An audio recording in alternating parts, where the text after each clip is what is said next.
Hi guys, my name is Howard and I'm an alcoholic. Of course, you know it's an honor to be here, and I thank you for inviting me. And I've lost my, I found it.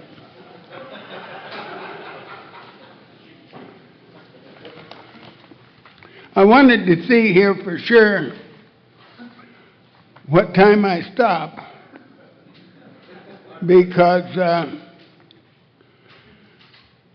I know that that's important to some of you, and I wanted just to tell you, I just wanted you to know I care about that too. They don't have any clock, and I have a watch, and I check it. For those of you who care. I don't care, but those of you that do. You know, I invented that. That was a good line of mine. And then there was a judge come to AA from a nice guy, wonderful guy from Maryland, and he stole my line. So I had to stop using that, stop the clock stuff, and then God snapped him up, and so I got my joke back. And I'm sure the judge is happy up there stealing the lines.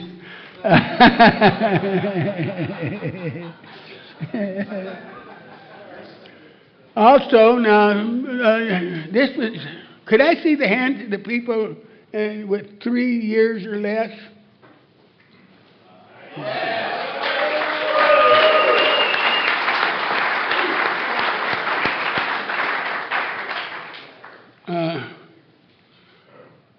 Anyway, I wanted to know if there was any of you, because there's so damn many of you with so much time, and it's intimidating. And I could always talk to Bob. I know that he listens to every word I say. He just hangs on it, I'm telling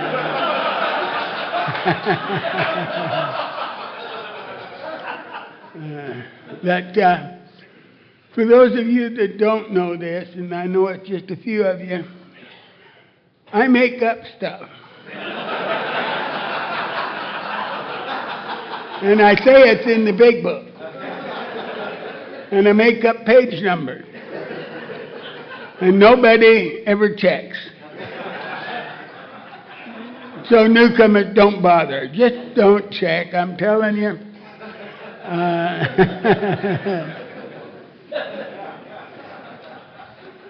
It adds credibility to a talk if somebody quotes a big book, whether it's right or wrong. If they say this is a big book, that supports them. So anyway, my story's getting longer and longer because I'm getting older than dirt.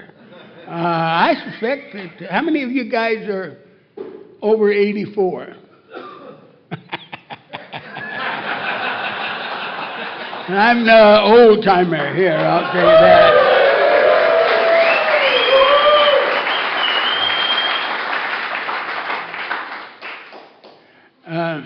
So, my story's long. And I was born, I don't know why I have to start when I was born, except I was born in Los Angeles. And I'm proud of being born in Los Angeles. I don't know why, but because I was raised in Kansas, that's why. As soon as I was born, they moved me to Kansas, and I've got to tell you, I had a better start than that. But I lived in this, the first home I had was in this little town about 45 miles southwest of Wichita, right in the middle of Sumner County, Kansas, which is the biggest wheat county in the state. And in my little town, back in the Depression, they had free movies on Saturday night to bring the farmers into our town to see the free movie. Then they would go shopping in our merchant's store. And I was watching a movie about training wild elephants in India. And they took the baby elephants out of the herd and they started the training by putting a rope around their right front leg and snubbing them up to a tree. And the baby elephant was always free to go with the herd, and now he tugged and pulled and tugged and pulled. Big tears coming down his face. Face was wet with tears, but he could not get loose. And he come to believe that when that rope is tight, it's futile to pull. So he stopped pulling, and then they went ahead with the rest of his training. Now, the truth about this tight rope was reinforced all through the elephant's life. So at the end of the movie, the elephant that was big enough to pull tree trunks out of the forest for harvest, at the lunch break, they staked him with a relatively short stake. They drove that in the ground. They put a rope around his right front leg and roped the other end of the rope around the stake. And the elephant could walk around, but when the rope got tight, he couldn't pull. He couldn't pull on the tight rope. The stake did not hold the elephant. The rope did not hold the elephant. What held the elephant was the limiting belief they had imposed on him when he was a baby. And that's what held the elephant. And I came to Alcoholics Anonymous with approximately 150,902 baby elephant beliefs just like that. Stuff that I had been taught was true, that I believed was true, much of which had to be true if I was going to feel good. And I didn't even know I knew all this stuff. It was like I knew that God and I were separate. God was up in heaven behind the pearly gates on the streets of gold. And I was down here in this little farm town. And so nobody said, you're separate from God, but I knew I was. If they had said he was in Wichita, I would have known I was separate. Because the way they described God to me, he was just an anthropomorphic being dressed up in a long outfit. And that was my picture of him, and that was my baby elephant belief. So I knew we were separate, but I also knew that if I would behave, because I was taught this, if you just behave the way God wants you to behave, then when you're in trouble, you can beseech God in prayer to intercede and help you. But you don't behave. And the first time I remember knowing who I was praying to and what we were praying for was in church. I was maybe 5 years old, the day before wheat harvest was supposed to start. And we prayed fervently, and I got right into it. I mean, I was there. And we prayed for it not to rain so that the farmers could get their equipment in the field and harvest the crop and pay the bills. And that afternoon, that was Sunday, wheat harvest was supposed to start Monday. Sunday afternoon and evening, it rained. We prayed for it not to. It rained. And it hailed. And the wind blew and destroyed all the wheat in Sumner County, Kansas. And I'm 4 or 5 years old, and I'm thinking whose fault it was. Who caused God not to answer the prayer? Now, if you're 4 or 5 years old and you've assumed the entire responsibility for wiping out the wheat crop, you have an ego problem.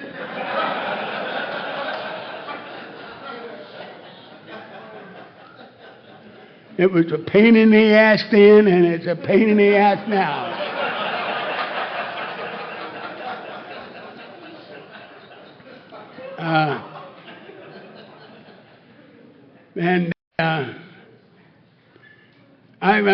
My dad, I was the 6th kid born in 8 years, and And my dad cut hair for 15 cents and shaved for a dime, and they had lost a couple of my older sisters before I was born.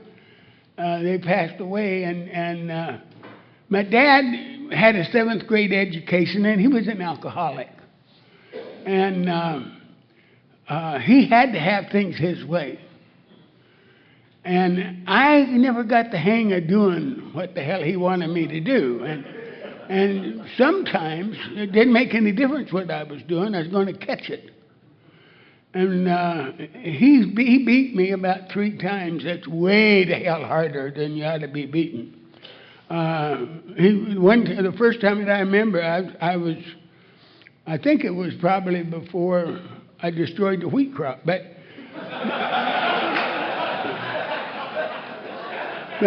he jerked me out of the shower and started whipping me, and Mom got after him and said, "Leave him alone. He hadn't done anything."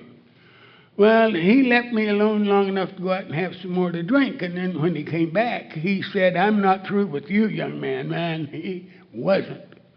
And, that you remember that stuff. It changes you. It's what they call trauma. And if you would have said to my dad, "Don't do that, you'll traumatize the kid." Dad's thought was, if he get trauma, I'll whip it out of him. Because God, I'll teach him better than that. It makes Dad look awful bad, but Dad wasn't bad. I hope I get around to telling you that later.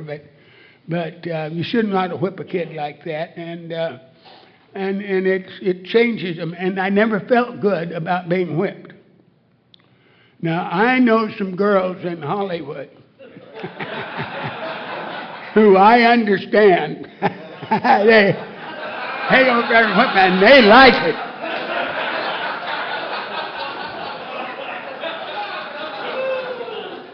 I'm not that way.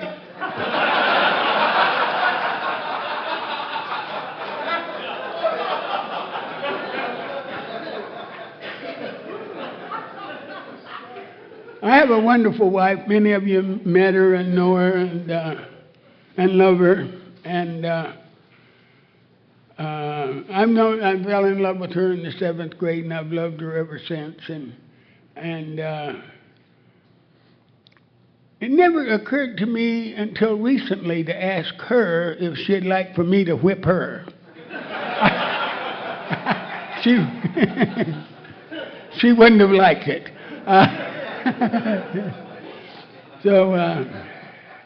But anyway, I was not a happy, I did not have a happy life, or did I feel good about myself, or very much about anything. And when I was about 12 or 13 years old, I had an opportunity to take my first drink of whiskey. And it amounted to about a half a pint. I'm telling you, I felt good. I had never felt good before.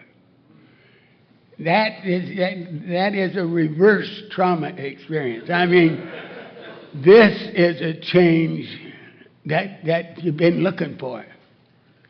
And I knew now how to feel good. I had never known. Now, people would say, do this, you feel good if you win the competition. Where's the competition? It's in everything you do. And if you win the competition, then you can be the best and the boss.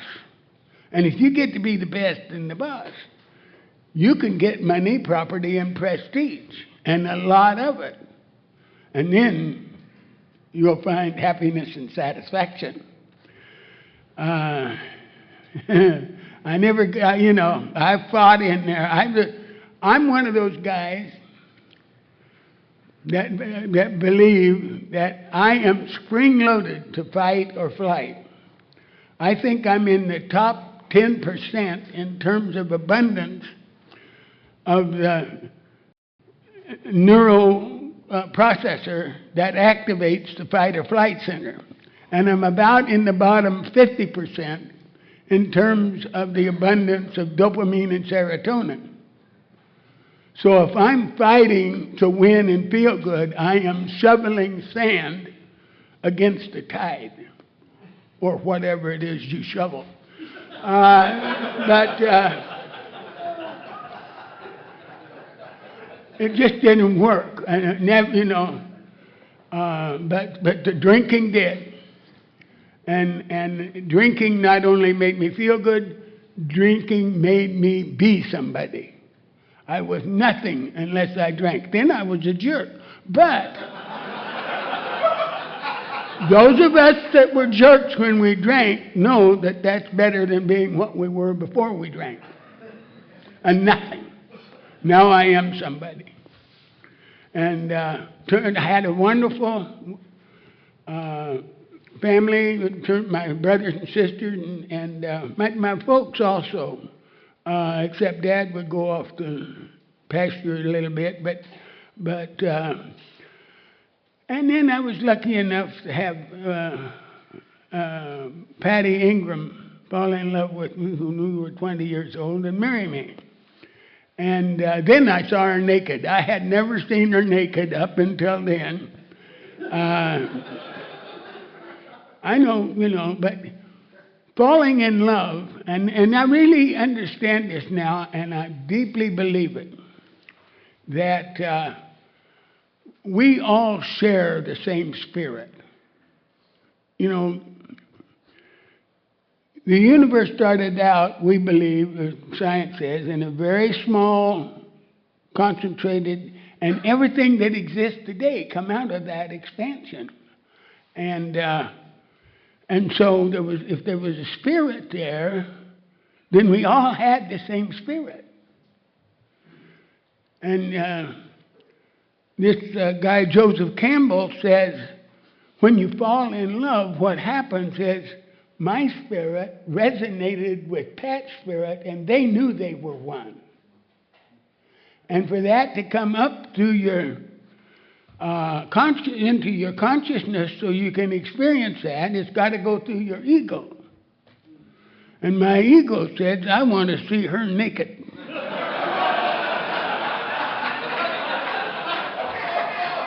So we did not have any kind of relationship during high school except a friendly one. And but we fell in love. I was always in love with her, and she fell in love with me, and we got married.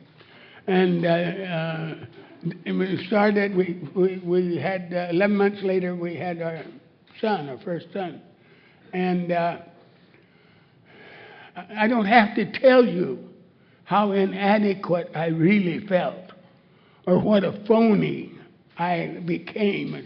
Like I had confidence in it, but I had no confidence. And I didn't amount to nothing, and I never would. And yet I had to, it was, I drank, but I didn't really start drinking except every chance I got. But I didn't have a reason to drink much during the week, or an opportunity. And I got this entry-level engineering job, and I had to write technical reports, and I would just freeze up before I could write them. I brought this one assignment home, and somebody had left a half-empty. I always told the cops it was half empty. The cops thought it was half full. That's the difference between. I had a half-empty bottle, and I poured myself a drink, and I went over to write my report, and never knew how to even get started. And the thought came to me as I wasn't drunk. I wasn't even feeling good. Whiskey that night made me brilliant. Intelligent was what I was.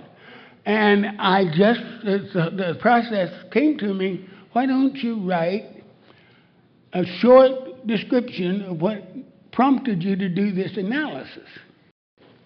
And then summarize the analysis results and then make recommendations at the conclusion of what changes should be made in the process based on this analysis. And I went over and got the bottle. And I wrote a great report. I discovered I had a technical vocabulary that I didn't know I had. And I wrote this out and got it submitted. Everybody approved it. The next Tuesday, my boss's boss came out and had the report. He said, "Howard, did you write this report?" I said, "Yes, sir." He said, "This is a very good report." And I said, "Well, thank you." He said, "We knew you could do it if you'd give us the effort." My head said, "Effort your ass. I gave you effort and I couldn't do it. It was whiskey." The left brain said, "Don't tell him that. Let him think effort. They're going to pay you, and they'll pay you for whiskey, but they won't know it's whiskey." And whiskey it was. And I just, as you all know, you just work ways that you can get the drink when you need it. At one time I got an assignment to do an analysis on Atlas missile launches that had failed, what caused the failure, and what was done to correct it, and what worked. And that was secret. You cannot take those flight reports out of the security room. So what you do, as you know, is to go out at lunch, have a few drinks, and then go into the and do the analysis. And this report turned out to be a bestseller. And I just started getting promotions, and I was just gradually, verily going up the ladder. I left astronautics in San Diego and went to Hughes in Culver City, and I was a senior engineer and kind of a senior engineer and engineering supervisor. That's not setting the world on fire, but that is a steady, progressive series of promotions that I got because I drank whiskey. That was the reason I got it. And you just have to keep drinking more and more. And one day, more than one day, but one day my boss said to me when I came in, "Are you drunk already?" "What are you talking about?" You know? He said, "Your speech is slurred already this morning." And I said, "No, I'm not drinking this morning." He knew I was. I said, "It must be, I did get drunk last night, and it just must be staying over." Well, he said, "You better do something about your drinking." And I did. I went to the Tattletale Bar, which was they now call it the Tattletale Lounge. And I went to that in Culver City, California, and there was a guy in there that sold little white pills with crosses on them. And he stacked them up one on top of the other, and then wrapped tinfoil around them and held them out there. Looked like lifesavers. These were lifesavers, I am telling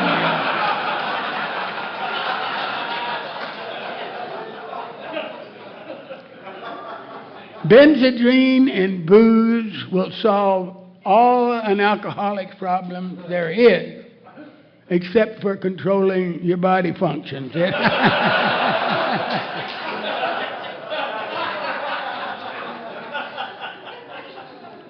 So I got demoted. But I tell you this, I never slurred my words again. You take bennies and you say the same things over and over, and you say them fast. There's no slurring. And so I got demoted, and by this time you just don't have to. I know you know how much trouble you're in.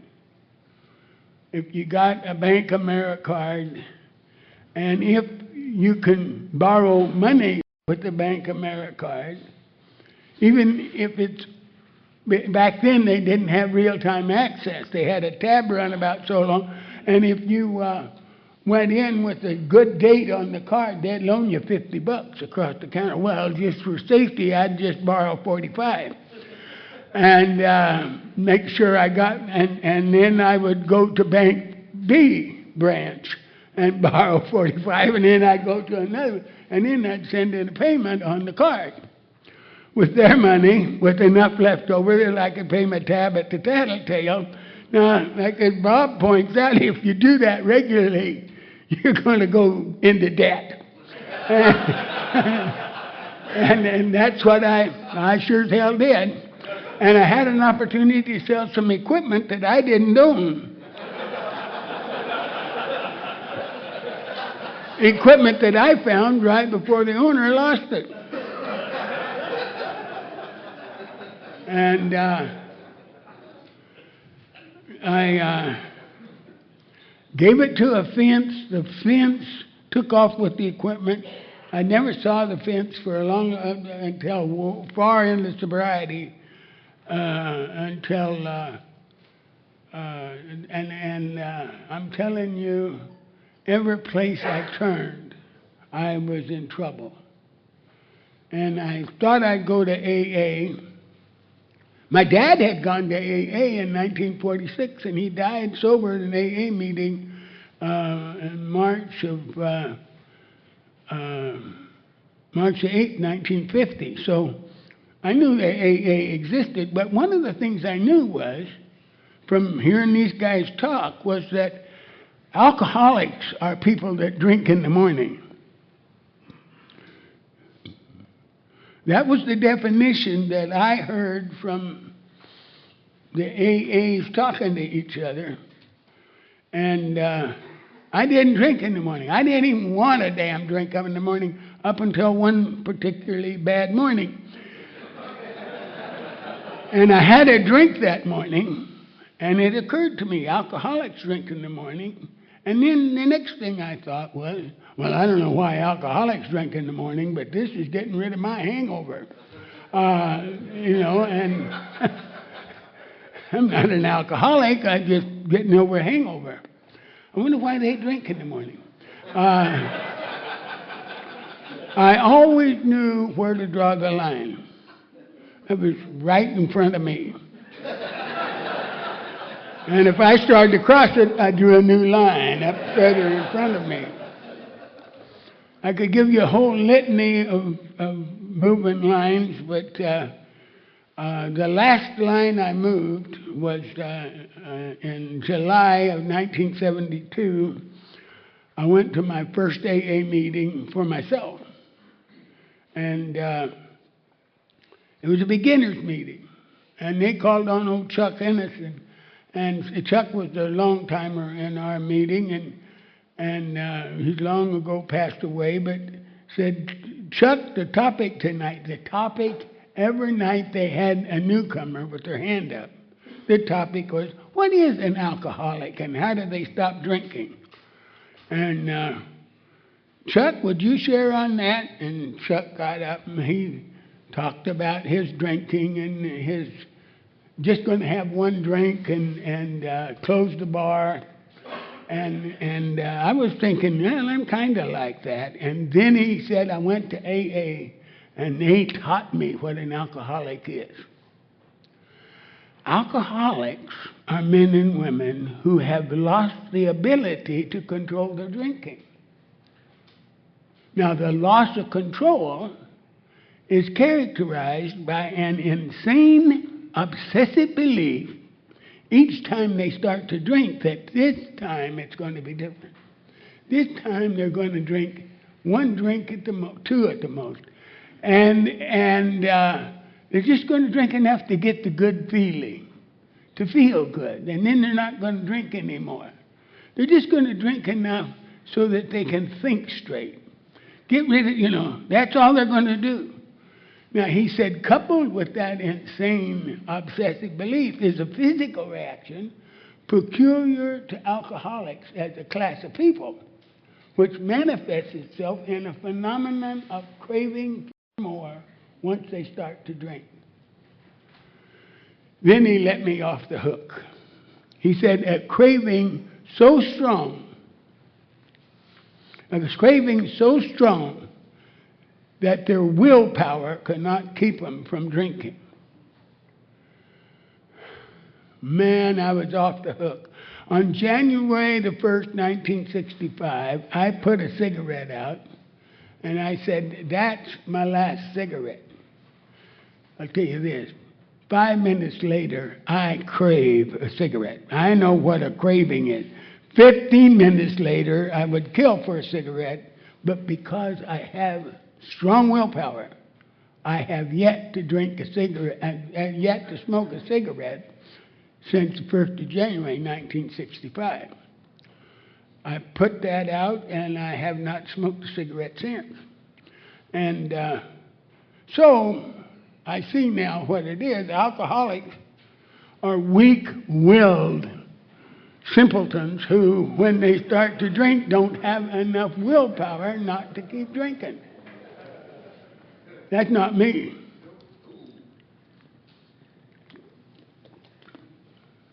I told him, I said to my sponsor, I said, I don't remember experiencing a craving anyway for a drink. And he said, well, you didn't because you never tried to stop. At first you don't crave it, you just want one. And you take it. So you never let the craving manifest itself. Well, I thought that's pretty clever, but I have willpower. And I tried it, and it was years later I heard Joe and Charlie say, they don't know what happens to Willie Power after you take your first drink, but Willie Power is no longer on the scene. And that was my experience. I had a drink Monday. Now, I never went out and didn't come back home. But this time I was in San Diego, and I was drunk in San Diego on the streets for 4 days and 4 nights.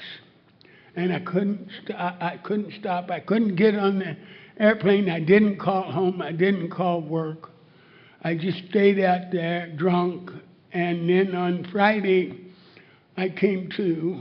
Well, I wasn't exactly to, but I realized that I'm whipped. I knew I was an alcoholic. I knew I had to stop drinking, and I knew I couldn't. And my thought was, I'll go to AA and see if they can help me not drink. I was going to AA to hide out before, but this time I'm going to go to stop drinking. That was August the 4th, 1972, and that was the day of my last drink. I didn't lose my job. I'm telling you. You know, I didn't have anything go right until now. I did not feel good particularly, but I was very tickled I had my job, and that Pat kept me, and my I told Kenny, who asked to be my sponsor, I said, I don't believe in the presence of God. God isn't here. He created the universe, and He empowered it with immutable laws. And if life is going to work for you, He gives you brains to use to figure out how things work. And then commit yourself and work that way. Make it work. And then you want, you know, and that was then a little bit in AA. It occurred to me that, well, at first, I wasn't going to work the steps, and God wasn't in my life. And Kenny, who I later found out was a two-stepper, Kenny didn't care if I worked the steps or not. He wanted me to go to meetings. He said, I'll take you. And listen. He said, listen to what people are telling you. And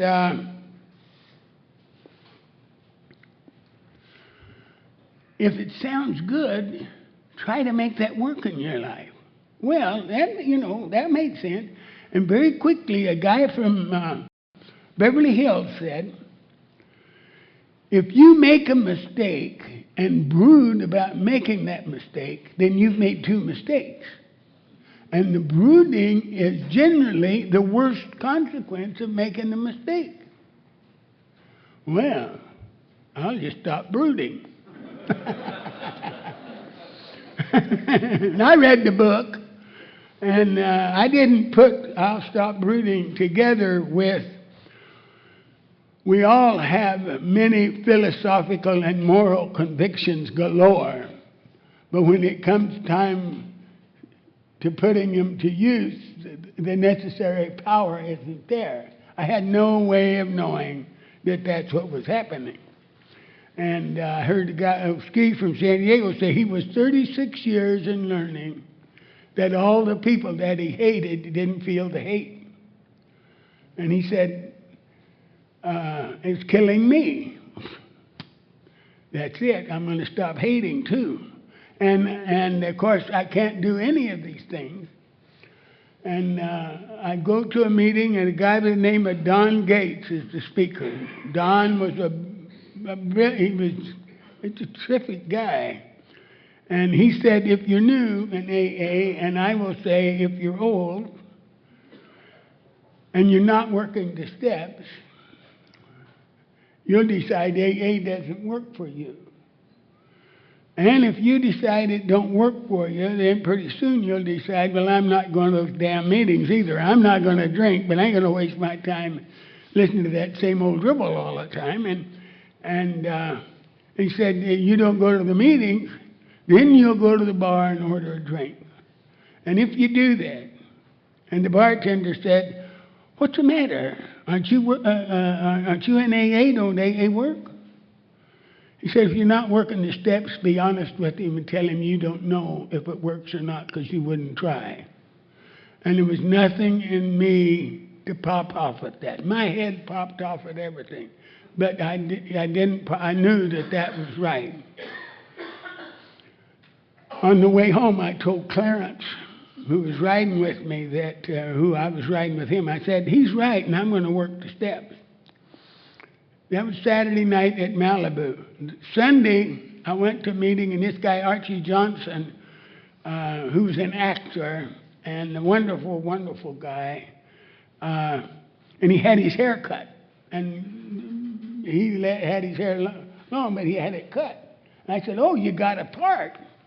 And he said, I got a great part. I've got a speaking role in the movie Sting with Robert Redford and Paul Newman. And we just signed a contract for residuals. So that movie's going to play and play on television, and I'm going to get residuals. And he said, are you going to the Palisades tomorrow night? And I said, well, I think so. He said, I'm the speaker, so now I got to go. Archie said in his talk, I've been so busy this week wanting what I was getting that I didn't have time to worry about getting what I wanted. And in AA, we try to learn to live in the now, right now, what's happening now. And whatever happens now, love that. Because that's what's going to happen anyway. And the biggest problem you can have is to not like what's going to happen anyway. That's a pain in the butt. I thought I'd stick him in the eye with a sharp stick. I'd like to see him love that because my head always popped off. But after the meeting, I went out and it was raining as hard as it could rain in the Pacific Palisades. And I soaked, and I've hated the goddamn rain since I wiped out the wheat crop. And I made it to the car, and I was soaked to the skin. Made it to the car and soaked to the skin, and went home and went to bed. And we had wooden shingles, and you could hear the rain on the shingles, and it was soothing. And I loved the rain. And I had just committed to working the steps, but in working the steps, one of the I experienced that I don't brood as much as I did. I don't hate as much as I did, and I love the rain, and I even love it when it ain't raining. And the change, my sponsor moved out of anyway. I basically worked my way through the 12 steps by myself the first time, and it changed my whole life. I forgave my dad. I did just what the book said. It said pray, and I didn't pray. But I read the prayer as if it had deep meaning for me. Look at it from a different angle. See where they, like you, are spiritually sick. Like me? Yes, like you. He wanted his way, and he was in a position to have it. And all you could do is resent it, cut him some slack. So, hell, that was transforming.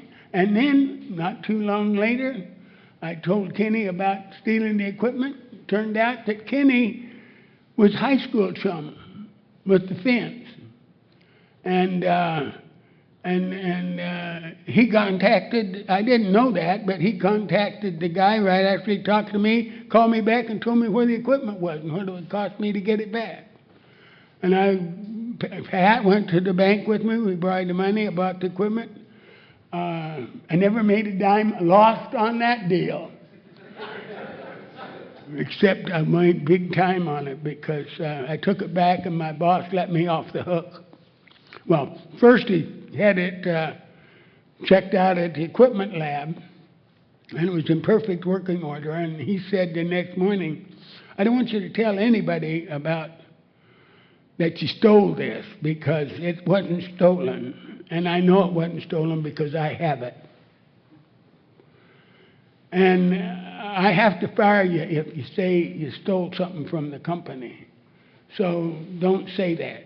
And the next morning when I woke up, I realized that the weight of the world was off my back.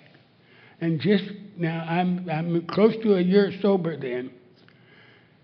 And I felt as good that morning when I woke up. It was the same good feeling that I had when I had my first drink. It was amazingly a wonderful feeling. And it, just like when you have a drink, it don't last forever because you got to go to work. And they want you to work out there.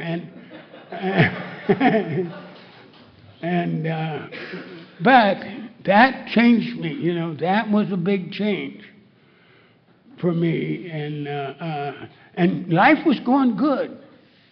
And then Pat was going to Al-Anon. Well, that they turn on you.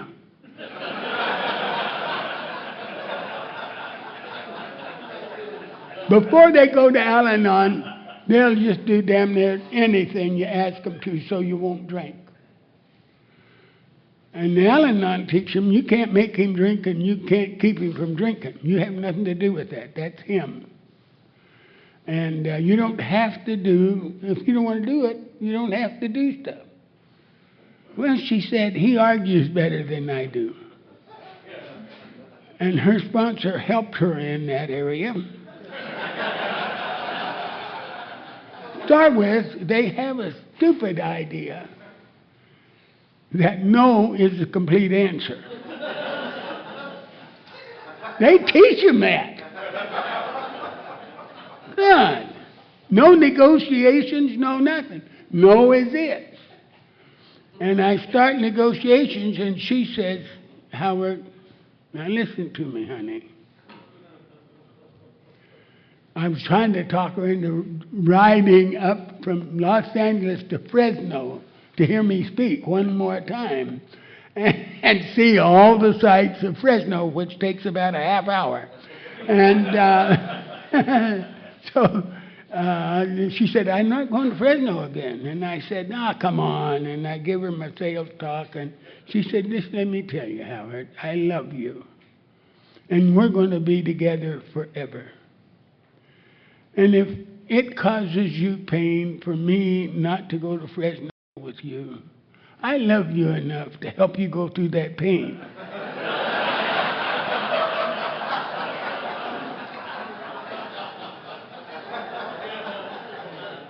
I tell my new sponsor, she has gotten totally unreasonable. She will not listen to reasons. She won't discuss reasons. She's just, and he said, it sounds like need another trip to the steps. I said, I don't think she's ever worked the steps. And he laughed. And he said, no, I think you need to work there. I said, not me. You heard my 4th step. You know what a great job I did. He said, I know, but we'll do it some more. Anyway, that was life-changing. You know, everything, and it's just been that way since then. Through all the years, I have continued just to find the best sponsors around, and each one of them were focused on changing life through working the steps. And they know, as you and I know, we can have wonderful philosophical and moral convictions, which, like, let's don't brood, let's love the rain, let's do this stuff. But the necessary power to do that comes from working the steps. And it's just been wonderful. You know, we had a meeting. I was at a meeting the other night, and the topic was blessings. Well, of course, but the blessing is that she went to Al-Anon and become impossible and unreasonable. And then that I had a sponsor who made me work the steps when I didn't want to. Now when things go rough enough for a long enough period of time, just in case I forget to tell, this was my analogy. To start with, this is my analogy. Somebody wrote me an email the other day and ended it with my analogy verbatim. I suppose he's going to be a judge in Maryland. But we don't, in the program, we don't look for spiritual perfection. We know after a while that ain't what's going to happen. What we're going to have is spiritual progress. Okay? Now, the wheels of spiritual progress are not round. The wheels of spiritual progress are hexagoned at the best. And in making spiritual progress, you go from one flat spot to another flat spot, to another flat spot, to a hill that you gotta push it up, the flat spots. But it works, and nothing else works. And each time you turn it over, it's just you have surrendered something, and life is better. And we keep doing that. Pat and I mean, we were doing really good. We had a good business. It turned out we was going to lose the business. We did. Before we lost it, I asked Bob, my sponsor in Phoenix died, and I asked Bob to be my sponsor because I had heard him talk about losing money being like ripping flesh off your back, and I thought, I need him to talk to me.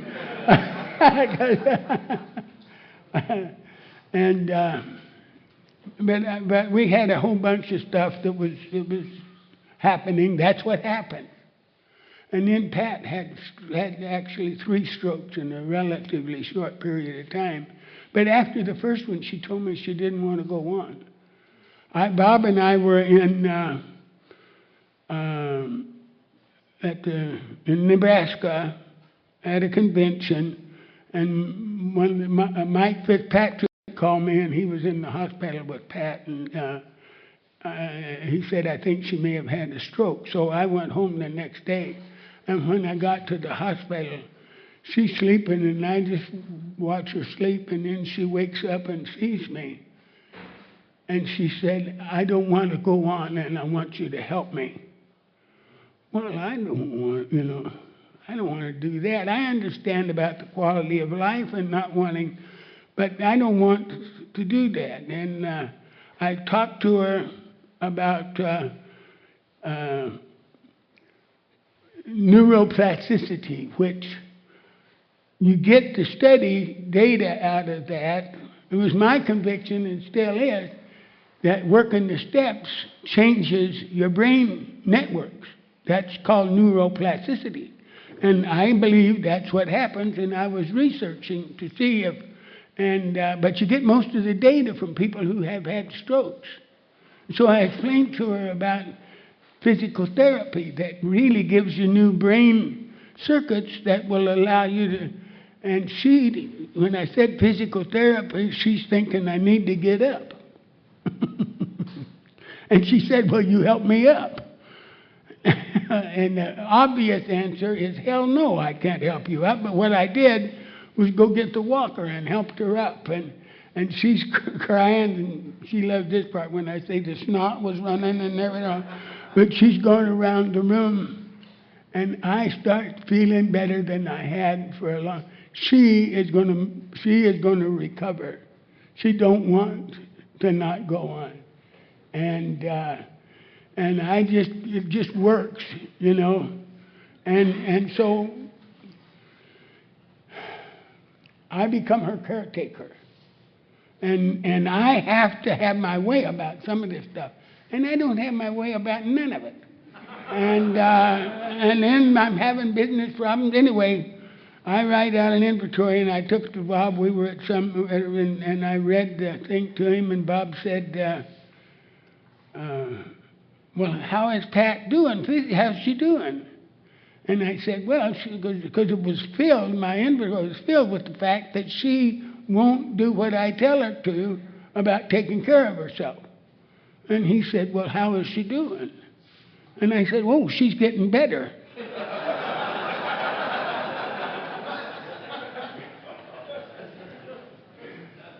Now, the thing about that, for the new people, is when you're goddamn sure you're right, and you know you're right, you ain't going to see that you're wrong. It just isn't in you to see it.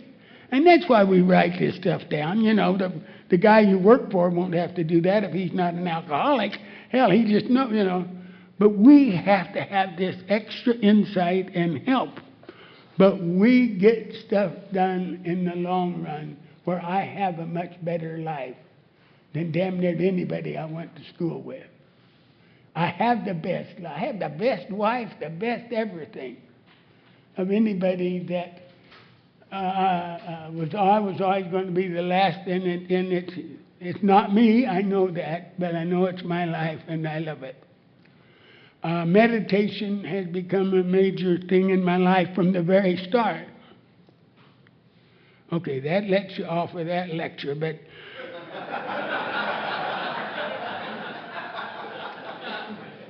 on page 10 of the book, as Bill sees it, he ain't got it. Yeah.